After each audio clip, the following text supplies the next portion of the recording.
الأسماء الستة دراسة لغوية مقارنة. وقبل أن نتكلم عن هذه الأسماء الستة أقول ملحوظة سنراها في كل ما نقول، وهي أن النحو الكوفي أقرب إلى روح اللغات السامية المقارنة. النحو الكوفي في نتائجه وفيما قالوه أقرب إلى ما توصل إليه علماء اللغات السامية، لأن النحو الكوفي يقوم على دراسة النص والسماع، ولا يأخذ بالافتراض والتخمين والتأويل الذي صار عليه النحو البصري. فمن هنا هذه ملحوظة سنراها في كل ما نقول، لأننا سنتكلم عن الكوفيين ماذا قالوا والبصريون ماذا قالوا، ثم في النهاية نطرح الفكر السامي المقارن ونأخذ بالرأي السديد. فأقول من البداية إن النحو الكوفي أقرب إلى الدراسات السامية المقارنة في نتائجه وفيما توصلوا إليه. إذا جئنا للأسماء الستة بنجد أن النحاة العرب لهم عدة أوجه إعرابية فيها. الرأي الأول يقول بالتمام، وكلمة التمام تعني أنها ترفع بالواو وتنصب بالألف وتجر بالياء. والرأي الآخر يقول القصر في إعرابها، بأن نلزم الألف أو نلتزم بالألف في آخر هذه الكلمات: إن أباها وأبا أباها قد بلغ في المجد غايتاها. والرأي الثالث يقول لهجة النقص، أن نعربها بالحركات، بالضم رفعا وبالفتحة نصبا وبالكسرة خفضا. وحدث أن أشبعت هذه الحركات فيما بعد فصارت الضم واو وصارت الفتحة ألفا وصارت الكسرة ياء. هذه الآراء الثلاثة في الإعراب. القصة أن الإعراب في اللغات القديمة وبخاصة العربية والأكادية كان الإعراب بحروف المد، لأنه لم تكن اللغات تعرف الحركات القصيرة، فكان الإعراب منذ بدايته بحروف المد: الألف والواو والياء. وحين اكتشفت الحركات صارت هذه الحركات أبعاض حروف المد، كما يقول ابن جني. ابن جني يقول هكذا: الحركات أبعاض، يعني بعض حروف المد. فمن هنا صارت الحركات هي علامات الإعراب، وصرنا نعكس ونقول إن الواو والألف والياء علامات فرعية. لا، هذا عكس ما كان موجودا في اللغة. اللغة منذ بدايتها كان الإعراب بالحروف، ثم فسرت الحركات أو حروف المد إلى هذه الحركات القصيرة على هذا النحو. ومن هنا سنجد في الكتاب أن ابن هشام يقول النقص هو الأفصح في الأسماء الستة، بمعنى أن النقص أن تعرب الأسماء الستة بالحركات الظاهرة هذا هو الأفصح عنده، لأنه بيقول هذا هو الذي نراه عند الإضافة ونراه في غير الإضافة. هذا أب، رأيت أبا، مررت بأب. فيرى أن النقص هو الأفصح من التمام الإعراب بالحروف، أو القصر الإعراب بالألف. عندك في الكتاب المثل العربي: مكره أخاك لا بطل، لأن في سؤال كان وضع عليه إن أخاك هنا تعرب مبتدأ مؤخر مرفوع بالضمة المقدرة على الألف، مرفوع بالضمة المقدرة على الألف. وهذا المثل العربي قاله عمرو بن العاص حين واجه علي بن أبي طالب في المبارزة في موقعة صفين.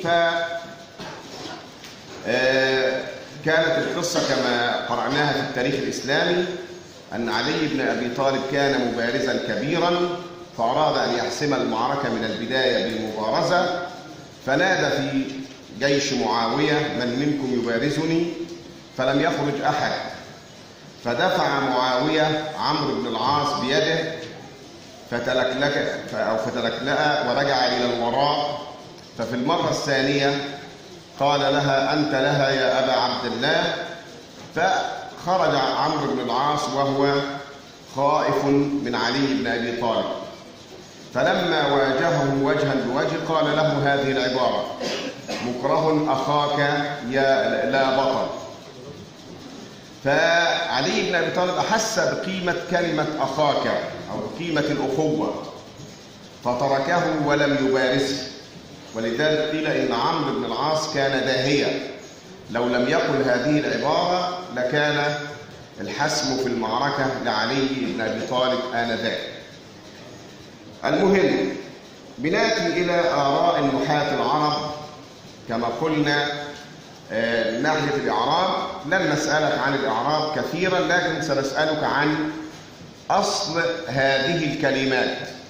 احنا عندنا 4 كلمات: أب وأخ وحمو وهنو، وهناك كلمتان نتكلم عنهما بعد ذلك: فو وذو.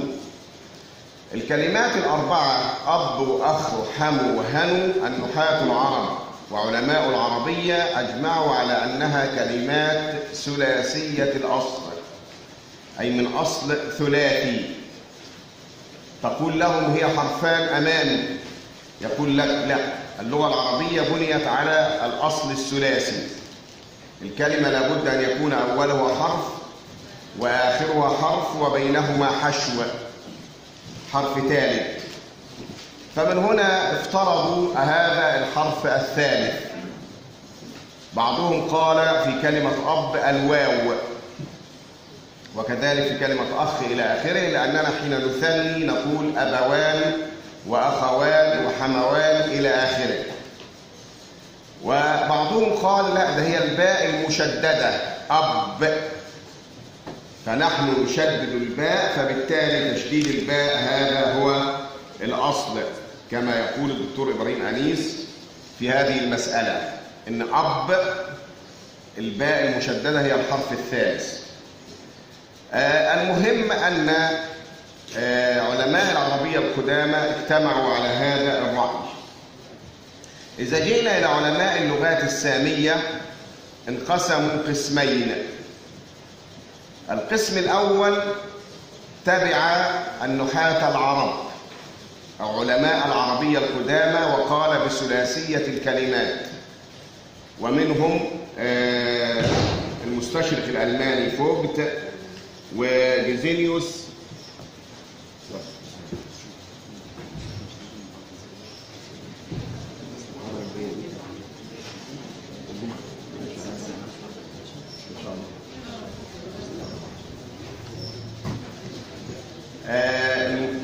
المستشرق الألماني جيزينيوس، ومعه بعض علماء العرب المعاصرين كالأستاذ حامد عبد القادر، كان أستاذ كبير في دار العلوم، يعني درس في دار العلوم علم النفس، درس العبرية، درس الفارسية، يعني كان أستاذا للغتين في آن واحد، يدرس العبرية للفرقة ويدرس الفارسية لفرقة أخرى، رحمه الله رحمة واسعة، وكان عضوا لمجمع اللغة العربية.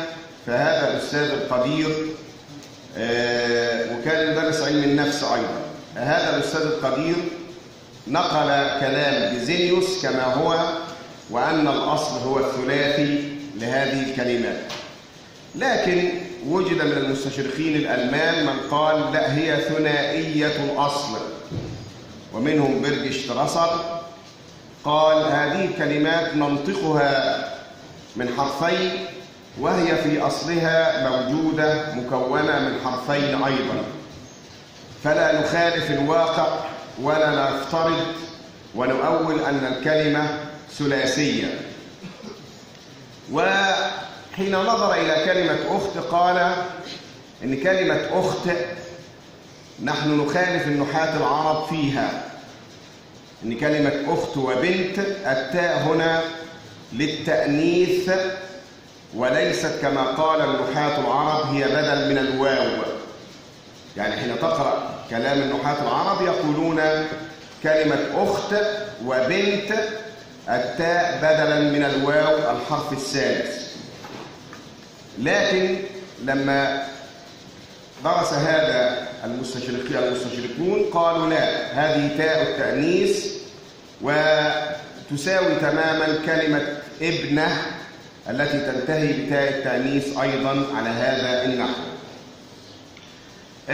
جاء أستاذنا الأستاذ الدكتور محمود فهمي حجازي وقال برأي التوافق بين الرأيين، بين الرأي الذي قال بثنائية الكلمات والرأي الذي قال بثلاثية الكلمات.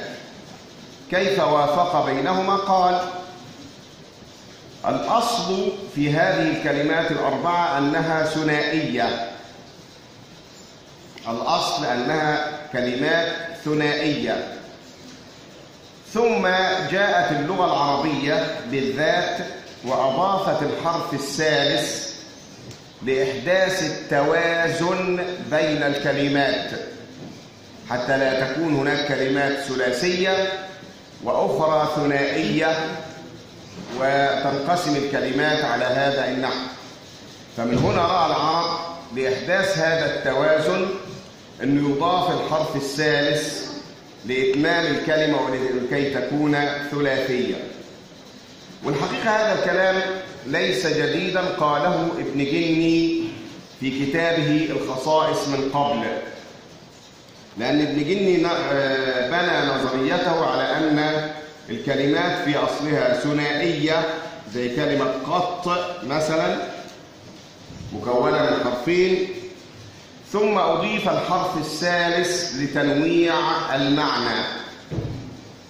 إنك إذا أردت القطع بشدة أضفت العين قطع، إذا أردت القطع برفق ولين أضفت الفاء، وهكذا.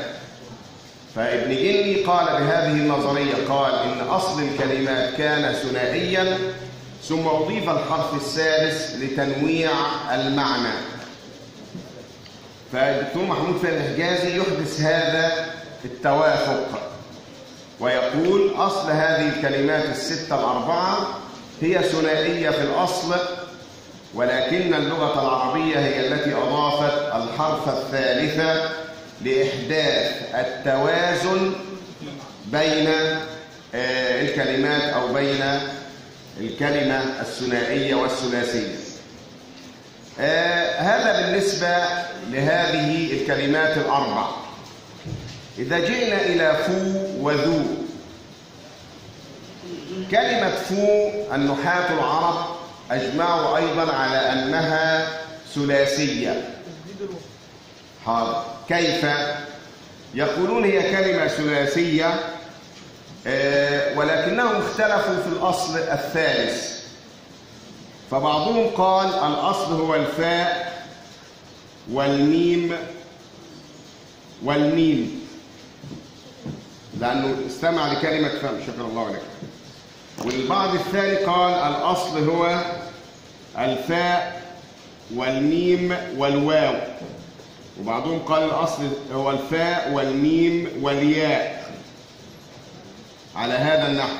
ورأي رابع قال هو الأصل الفاء والواو والهاء. هذا الاختلاف، وأن تفتح المعجم العربي فترى كلمة فم مذكورة في مادة فاء ميم ميم وفاء ميم واو وفاء ميم ياء وفاء واو هاء، يدل على عدم معرفة الأصل. الاضطراب وذكر المادة في أكثر من مكان يدل على عدم المعرفة. يمكن لو أردت وجهة نظر أن الفاء والواو والهاء موجودة في الجمع أفواه الواردة في القرآن الكريم، أفواههم. لكن الرأي الراجح هو رأي علماء اللغة المحدثين الذين قالوا هي من مقطع واحد أو من حرف واحد هو الفاء. وهذه الفاء حين تشبع الحركة تأتي معها بحرف العلة. إن أشبعت الضمة أتت الواو. فوك نظيف. إن أشبعت الفتحة أتت الألف. إن فاك نظيف. إن أشبعت الكسر أتت الياء. نظرت إلى فيك، وهكذا. فمن هنا قالوا هي من مقطع واحد أو من حرف واحد وهو الفاء. الدليل على هذا أن كلمة فم الذي نتكلم بها لو أنك أردت أن تعربها إعراب الأسماء الستة لابد من حذف الميم لأنها ميم زائدة. لكن لو أبقيت الميم تعرب بالحركات: فمك، فمك، فمك، فبتعرب بالحركات كأي كلمة أخرى. إنما لو أردت أن تدخلها في باب الأسماء الستة لابد من حذف الميم. وهم علماء اللغات السامية قالوا اللغة العربية هي اللغة الوحيدة المغرمة بزيادة الميم سواء في البداية أو في النهاية. يعني لما تأتي للبداية تجد كل المشتقات تبدأ بالميم. اسم الفاعل من غير الثلاثي يبدأ بالميم. اسم المفعول من غير الثلاثي يبدأ بالميم. المصدر الميمي يبدأ بالميم. اسم الزمان والمكان يبدأ بالميم. اسم الآلة مفعال ومفعل يبدأ بالميم. صيغة المبالغة تبدأ بالميم. الله، ده هي فعلا لغة مغرمة بزيادة الميم. ربما لها سبب صوتي إن الميم حرف شفوي هو أول ما ينطق به الطفل، فمن هنا اللغة العربية بتعز هذا الحرف وهكذا. إذا جئنا إلى كلمة ذو بنجد إن برضو علماء النحو العربي تأولوا وقالوا الأصل برضو ثلاثي وإن أصلها زوي، والواو اجتمعت مع الياء فأبدلت ياء وأدغمت الياء في الياء فصارت زي، ثم بعد ذلك استغني عن الياء فصارت ذا وذو وذي إلى آخره. هذا الكلام أيضا ليس له منطق، وإنما الصحيح أنها مكونة من حرف واحد وهو الذال، وبالتالي اشترطوا أن تكون ذو بمعنى صاحب، لأن سنجد بعد كده ونحن نتكلم عن أسماء الإشارة والموصول أن أصلها الذال. فمن هنا كان الشرط هنا أن تكون ذو بمعنى صاحب حتى تعطي الأسماء الستة على هذا النحو. يهمني في هذا كله أن أقرأ معك آخر صفحة 61 كلام مفيد جدا لعالم كبير اسمه الأستاذ إبراهيم مصطفى. الأستاذ إبراهيم مصطفى صاحب كتاب إحياء النحو، وكان عميدا لدار العلوم في الأربعينيات، وبعد أن أحيل للمعاش ذهب إلى كلية الآداب واستمر في كلية الآداب هناك وألف كتابه إحياء النحو. هو لا يقصد به أنه يحيي ممات، وإنما يقصد به أن تدرس النحو دراسة دلالية. يعني إيه دلالية؟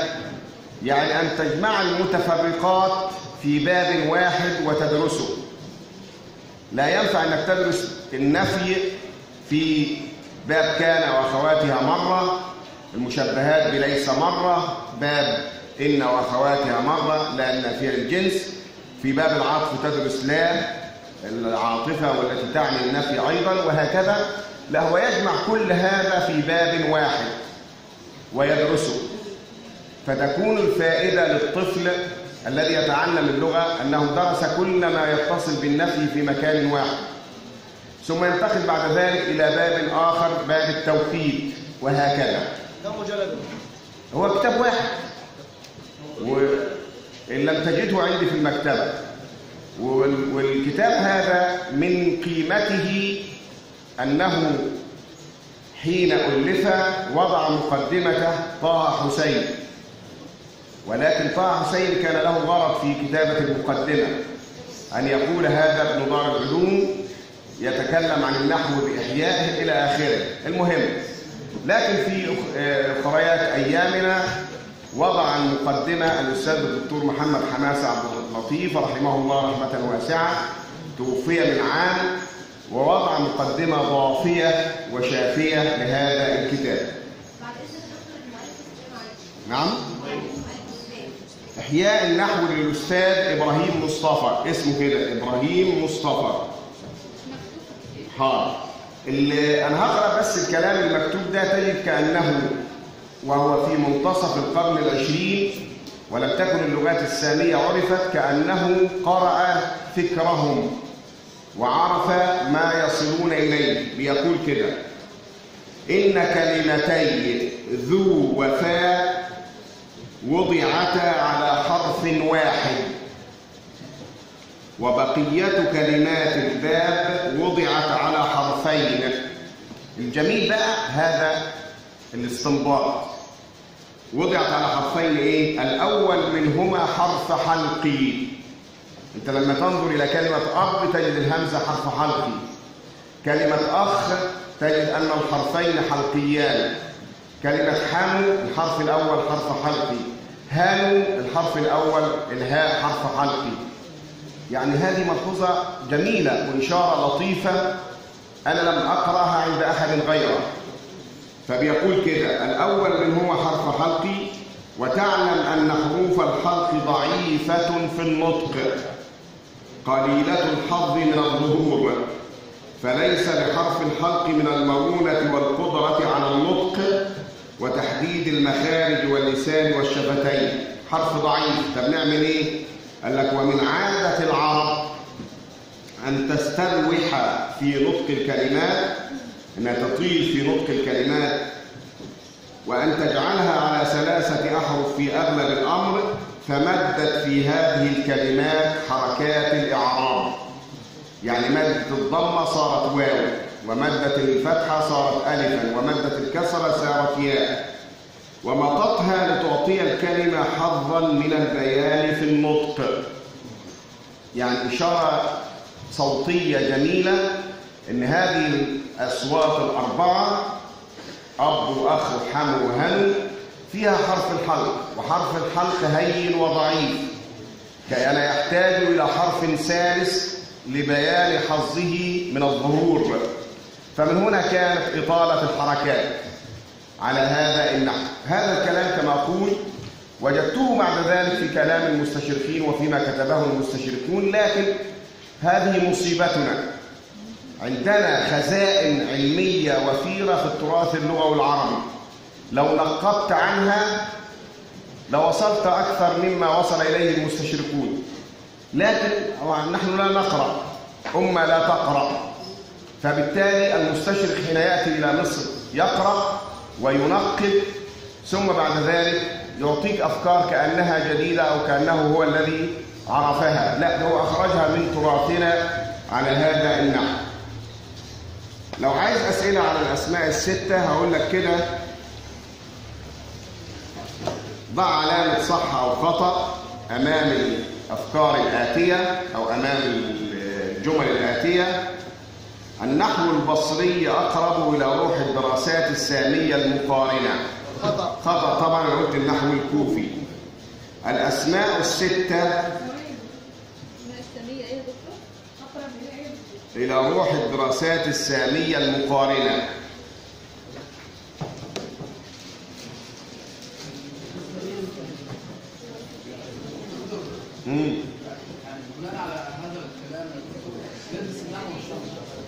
أنا هقول لك في الآخر يعني النحو الكوفي لو درسته، بس المشكلة كانت الخلفاء العباسيين كانوا معتزليين، فبالتالي فضلوا المعتزلة ومذهب المعتزلة اللي هو النحو البصري.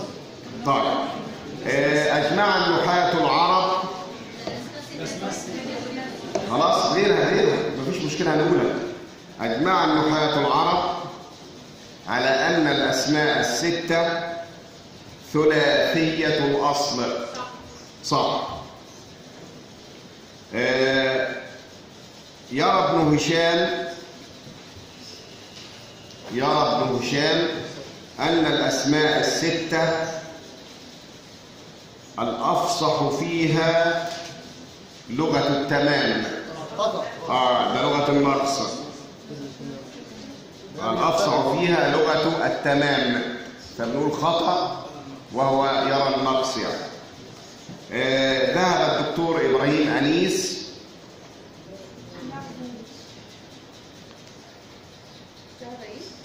ذهب الأستاذ الدكتور إبراهيم أنيس إلى أن الأسماء الستة ثنائية الأصل. خطأ. ثنائية الأصل. الدكتور إبراهيم أنيس بالذات قال ده الأصل ثلاثي، أب بالشد أو بالشدة.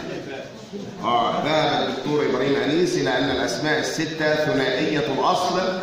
خطأ. الميم التي توجد في كلمة ثم، الميم التي توجد في كلمة ثم تعد زائدة في الكلمات السامية. تعد زائدة في الكلمات السامية. صواب. صح، هي زائدة، ولذلك لا نجدها في أي لغة من اللغات السامية خصوصا العربية. ذو بمعنى صاحب، هي من مقطع أحادي أو مقطع أحادي عند علماء الساميات. مقطع أحادي عند علماء الساميات. صواب. هي مقطع، تمثل مقطع أحادي عند علماء الساميات. طيب، الأب، الأخ، الحمو. الأب، الأخ، الحمو أسماء لغوية ثلاثية عند علماء الساميات. احنا مش الرأي الراجح أنها ثنائية، فلو جاءتك بهذا الشكل لا، هي كلمات ثنائية في الأصل. الأب، الأخ، الحمو أسماء لغوية ثلاثية عند علماء الساميات. خطأ. طب لو قلت لك عند علماء النحو العربي تبقى صح. طب لو قلت لك عند صاحب كتاب إحياء النحو خطأ، لأن صاحب كتاب إحياء النحو كالعلماء الساميات. يبقى بسأل سؤال أو 3 أسئلة في وقت واحد، سيأتي منها سؤال.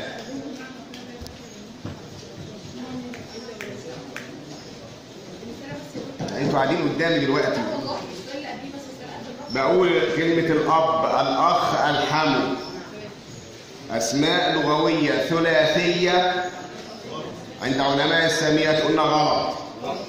لو قلت لك عند علماء النحو العربي صح. لو قلت لك عند صاحب كتاب إحياء النحو خطأ. أدي بس المسألة.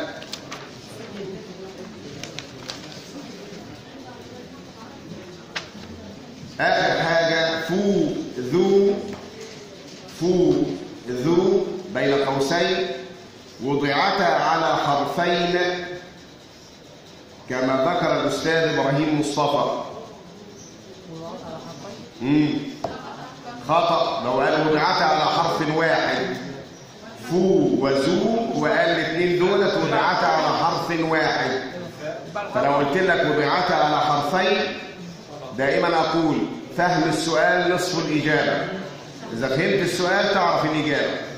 لا، وضعت على حرفين ده الأسماء الأربعة، إنما الذي وضع على حرف واحد عنده فو وذو على هذا النحو. بنأتي بعد ذلك إلى الضمائر.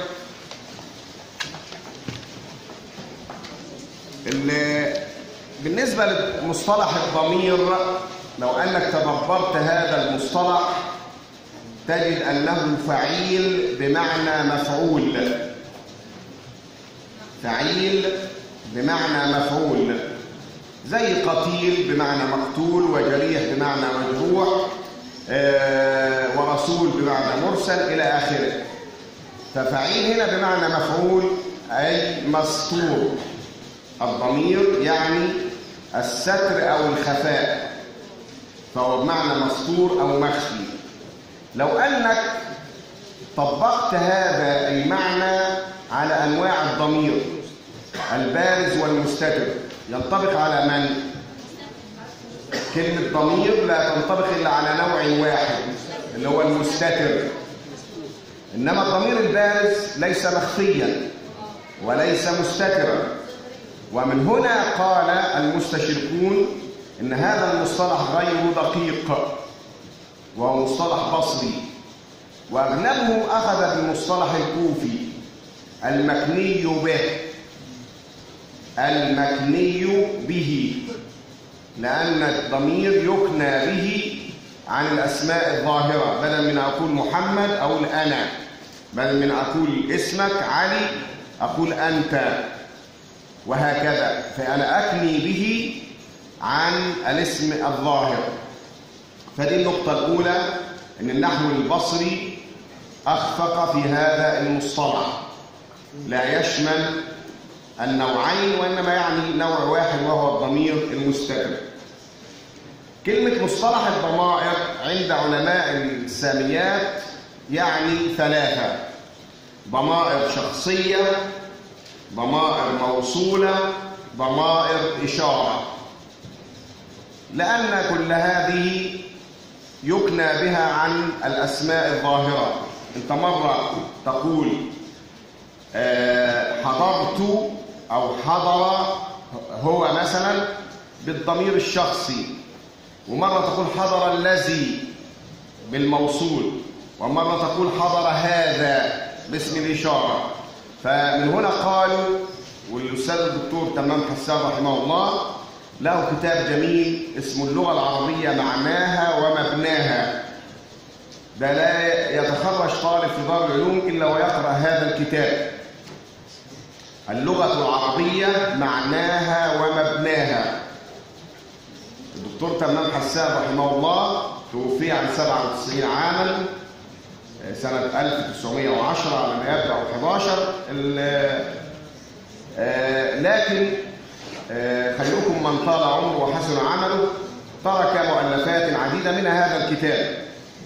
هذا الكتاب حين وجد أو ألف أعطي ل10 من المعيدين والمدرسين المساعدين في قسم النحو، وصار كل موضوع في هذا الكتاب هو رسالة ماجستير ورسالة دكتوراه، لأنه في الكتاب هذا يقول النحو ليس الإعراب، ده الإعراب قرينة فقط، إنما هناك قرينة الرتبة، قرينة التضامن، قرينة العلاقة، قرينة كذا، قرينة كذا.